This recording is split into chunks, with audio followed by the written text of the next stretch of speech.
tu rumahnya yang mempunyai satu reka bentuk yang sinonim lah. Sekali pandang kita tahu, oh ni rumah Amityville ni dan dikatakan rumah Amityville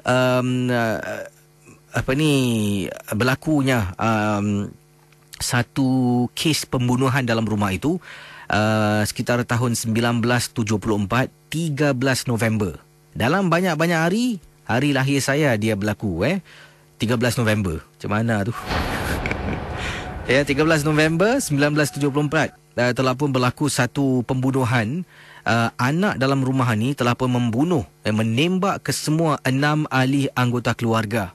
Dan kesemuanya mati, meninggal dunia lah dalam rumah tersebut. Memang cukup menakutkan kalau anda tengok gambar-gambar orang lama ni memang seram sangat lah. Dan rumah ini beralamat di 112 Ocean Avenue. Dan sekarang ini kalau anda nak cari rumah ni dah tak boleh jumpa dengan menggunakan alamat yang sama sebab pihak berkuasa telah pun menukar alamatnya ke alamat yang lain. Dan tak akan jumpa kalau anda gunakan GPS untuk mencari alamat ini.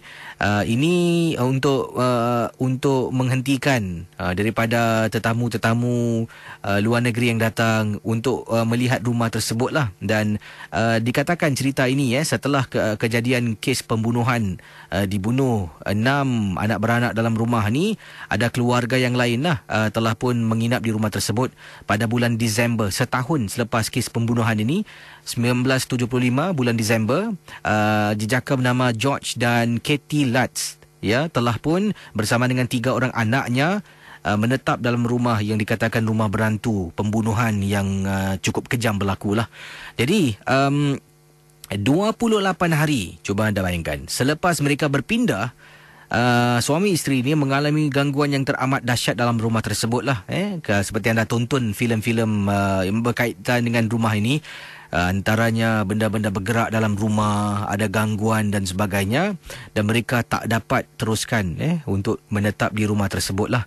Dan sekarang ini rumah ini telah pun diubah suai ataupun menjalani satu proses renovasi lah, dan ditukar sedikit bentuk rumah ni. Dan pada tahun 2010, bayangkan rumah ni telah pun berdiri dari tahun 1927 sampai sekarang. Dan tahun 2010 rumah ni telah pun dijual di pasaran dengan harga 1.15 million dolar, dan dibeli pada bulan September dengan harga 950,000 dolar. Rumah 950,000 dolar dibeli rumah yang semua orang tahu, pasti pembeli ni pun tahu rumah ni berantu, banyak perkara aneh, ada keluarga 6 anggota mati dalam rumah ni, tetap orang nak beli. Macam mana? Kalau anda nak beli tak? Mungkin anda seorang jutawan lah nak beli rumah tu. Anda kata, oh, rumah ini mempunyai satu sejarah yang cukup unik. Sejarah unikmu. Rumah berantu sejarah unik. Airan.